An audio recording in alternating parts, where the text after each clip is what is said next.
Praise the Lord. இன்றைக்கான கர்த்தருடைய வாக்குத்தத்த வசனம் யோசுவாவின் புஸ்தகம் 1ஆம் அதிகாரம் 8வது வசனம். இந்த நியாய பிரமாண புஸ்தகம் உன் வாயை விட்டு பிரியாதிருப்பதாக, இதில் எழுதியிருக்கிறபடி எல்லாம் நீ செய்ய கவனமாயிருக்கும்படி இரவும் பகலும் அதை தியானித்து கொண்டிருப்பாயாக.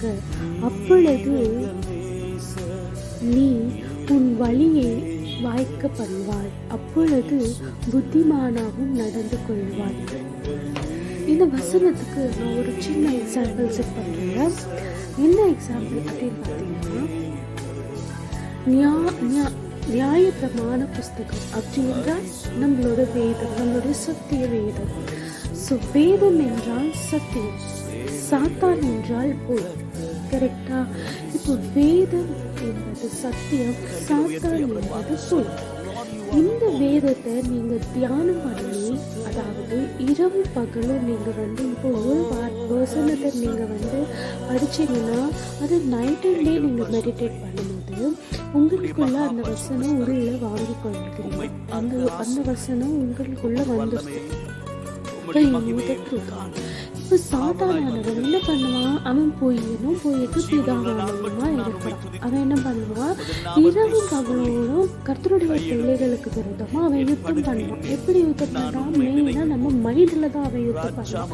நம்ம மைண்ட்ல அநேக நெகட்டிவ் தாட்ஸ் கொண்டு வருவான், அநேக பொய்யான காரியங்களை கொண்டு வருவான், அநேக காரியங்கள் இல்லாதவைகளை இருக்கிறதாக அவன் நம்ம சிந்தனையில சிந்திக்க வைப்பான். ஸோ அவனை நீங்கள் மேற்கொள்ளணும்னா you should know the truth. உங்களுக்கு சத்தியம் தெரிஞ்சு இருக்க வேண்டும். இப்போ உங்களுக்கு சத்தியம் தெரிஞ்சிருக்கும் போது எப்படி ஒரு பொய்யை நீங்கள் ஷூட் பண்ண முடியும்?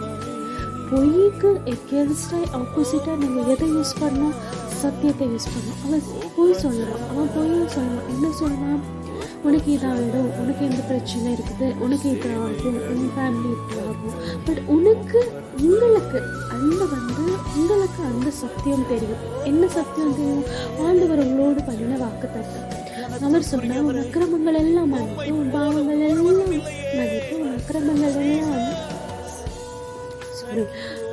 உன் நோய்கள் எல்லாம் குணமாகி, உன் அக்கிரமங்கள் எல்லாம் மன்னித்து, உன் வயது திரும்பவும் கழுகுக்கு சமமாய் வாழ வயதுள்ளவள் ஆக்குவேன் என்று ஆண்டவர் வாக்கு பண்ணியிருக்கிறார். ஸோ வாக்கு பண்ணின தேவன் உண்மை உள்ள தேவன். அப்போ அவர் நம்முடைய நோய்கள் எல்லாம் குணமாக்குறார். நோய்கள் எல்லாம் குணமாக்குறேன் அப்படின்னு சொல்றார், ஆக்குறார். அப்போ அவர் நம்ம நோயெல்லாம் ஆல்ரெடி சிலுவையில சுமந்து தீர்த்துட்டார். ஆனா சாத்தானவன் பொய்க்கு பிதாவமா இருக்கான். அவன் என்ன சொல்லுவான்? இல்லை உனக்கு இந்த பிரச்சனை, இல்லை உனக்கு இந்த இது, இல்லை உன்னோட பசங்களால உனக்கு எந்த ப்ராப்ளம் வரும் அப்படின்னு அவன் பொய்யை விதிக்கும் போது நீங்கள் அவனுக்கு விரோதமாக என் சந்ததிகள் விடுவிக்கப்படுவார்கள், என் சந்ததிகள் அப்பத்துக்கு ஏந்தி திறந்துவதில்லை, கர்த்தர் என்னை ஆசீர்வதிப்பார், கர்த்தர் என் முதிர் வயதிலும் என்னையே இந்த வாசமாக பார்த்து பொழிப்பார். அப்பாலே போ சாத்தானே, நீ சொல்லுகிற பொய்யின் வார்த்தைக்கு நான் என் சேவையை கொடுக்க மாட்டேன், ஏனென்றால் எனக்கு சத்தியம் தெரியும். அப்பொழுதுதான் சாத்தான் உங்களை விட்டு ஓடி போகும். அப்போ இந்த வசனத்துக்கான அறிகுறி என்ன என்று பார்த்தீங்கன்னா, இரவும் பகலும் நீங்க அந்த வேதத்துல தியானம் பண்ணணும். அந்த வேதத்தை நீங்க உண்மையை சொல்லணும், சரியாக சொல்லணும். ஒரு அனிமல் ஒரு அவங்க சாப்பிட்டது மறுபடியும் அசை போடுகிறது போல நீங்க வேதத்தை அசை போடும்போது தான் சாத்தானவன் வெட்டப்பட்டு போவாங்க. இப்போ உங்களுடைய காரியங்கள் அநேக போராட்டங்கள் வரும்போது நீங்கள் சத்தியத்தை அறிக்கை கொண்டு அந்த சத்தியத்தை நீங்கள் அறிக்கை செய்யதான் இந்த வாயை விட்டு வசனம் என்ன சொல்லுது? இந்த நியாய பிரமாண புஸ்தகம் உன் வாயை விட்டு விலகாதிருப்பதாக. இப்போ நம்மளுடைய வாய், இப்போ நம்ம ஒரு நாளைக்கு எவ்வளோ வார்த்தைகளை பேசுகிறோம், எவ்வளோ சிந்தனைகளை யோசிக்கிறோம், அதெல்லாமே நம்மளோட கர்த்தருடைய வேதத்தை பற்றியாக இருந்தது நம்ம சாத்தானே ஈஸியாக மேற்கொள்ள முடியும். நம்மளுடைய வாழ்க்கையில ஜெயத்தை நம்ம கண்டிப்பாக பார்ப்போம். அப்போ நம்ம சாத்தான் சொல்லுகிற பொய்க்கு நம்ம ஆப்போசிட்டாக அவனுக்கு சத்தியத்தை பேசணும். சத்தியத்தை பேசும்போது ஆண்டவர் என்ன பண்ணுவாங்கன்னா, அதுதான் உண்மை. ஸோ ஆண்டவர் அது நம்மளுக்கு செய்வார் இல்லையா? அதனால நம்ம சத்தியத்தை கொண்டு அவனை மேற்கொள்ளணும். அப்போது இரவும் பகலும் நம்ம வாய் என்ன பண்ணணும்? வார்த்தையே பேசிக்கொண்டே இருக்கணும், அவருடைய வார்த்தையை சொல்லிக்கொண்டே இருக்கணும்.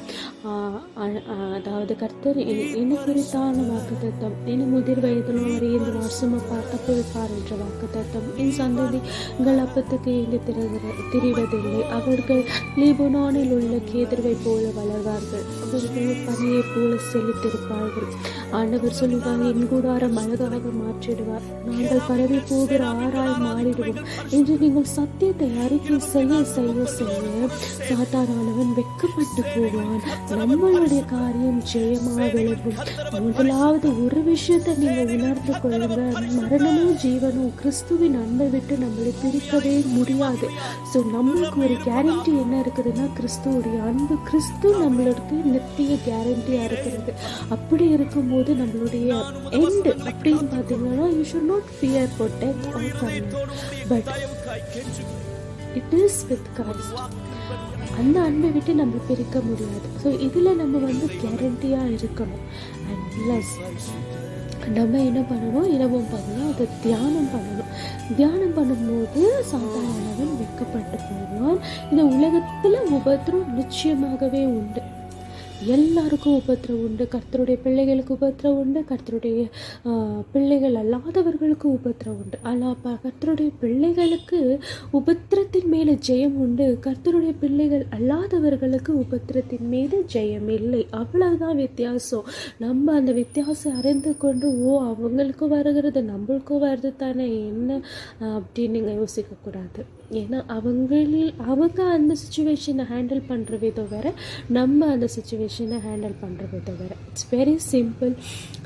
உலகத்தில் உபத்திரவம் ஒன்று, ஆனாலும் திடன் கொள்ளுங்கள், நான் உலகத்தை ஜெயித்தேன் என்று சொல்ல தேவன் நம்மளோடு கூட இருக்கிறபடியால் நம்ம ஒன்றுக்கும் சோர்ந்து போகாமல் கலங்காமல் பலன் கொண்டு திடமனதாக இருப்போம். கர்த்தர் நம்ம வாழ்க்கையில் பெரிய காரியத்தை செய்வார். ஆமேன். God bless you.